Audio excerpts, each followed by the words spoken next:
So Ryan Garcia is saying he started at 130. Now he's at 147. That's 4 weight classes. You know, and he's trying to compare what he did to what Shakur did.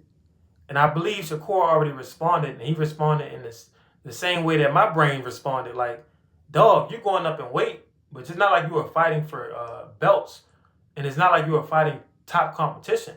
And when you go up in weight, a lot of times you're still fighting at a catch weight. When you fight for a belt, there could be no catch weight, or it disqualifies the belt. So to me, it doesn't compare. Like Shakur, yeah, he started at 130, but he was fighting for belts, fighting champions, world-class competition. You're moving up and you're fighting people, they may be good, but they're not really proven, you know? And when you were fighting guys who are proven like Tank, you lost. You're finally getting a belt late in your career at 147. And who'd you fight? Mario Barrios, somebody who will be considered a paper champion or a weaker or a lesser champion than some of the other killers at 147. So it's a false equivalency. You can't really compare the two. Shakur and his legacy that he's leaving behind, the man has been fighting top-level competition as soon as he could.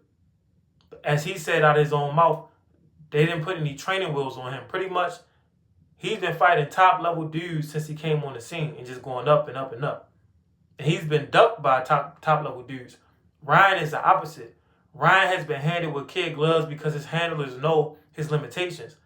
No offense, but Ryan is a offensive fighter. Great left hook, but that's about it. He's still developing as far as overall skills. Shakur came into the game with high-level defensive skills and footwork. He's still developing as an offensive fighter, but as far as defense, he came into the game already Teflon.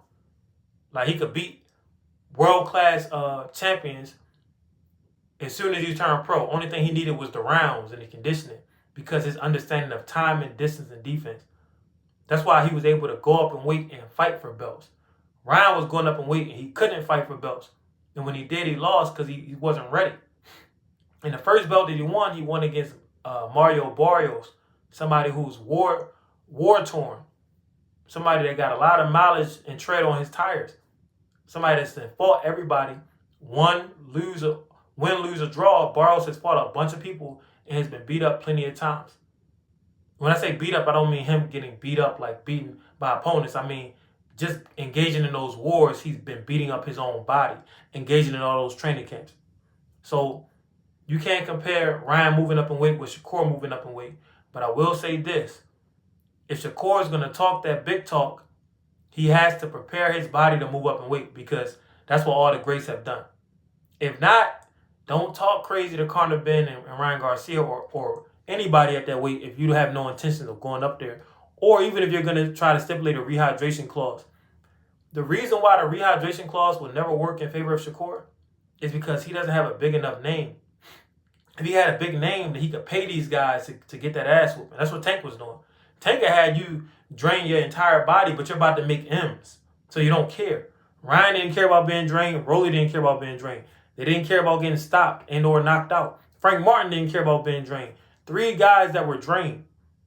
People don't care when they fight Tank because they know they're about to get paid. You fight Shakur, you're going to make money, but you're not about to break no bank. They're not about to get M's on top of M's because Shakur doesn't have a big enough name to make demands of his opponent.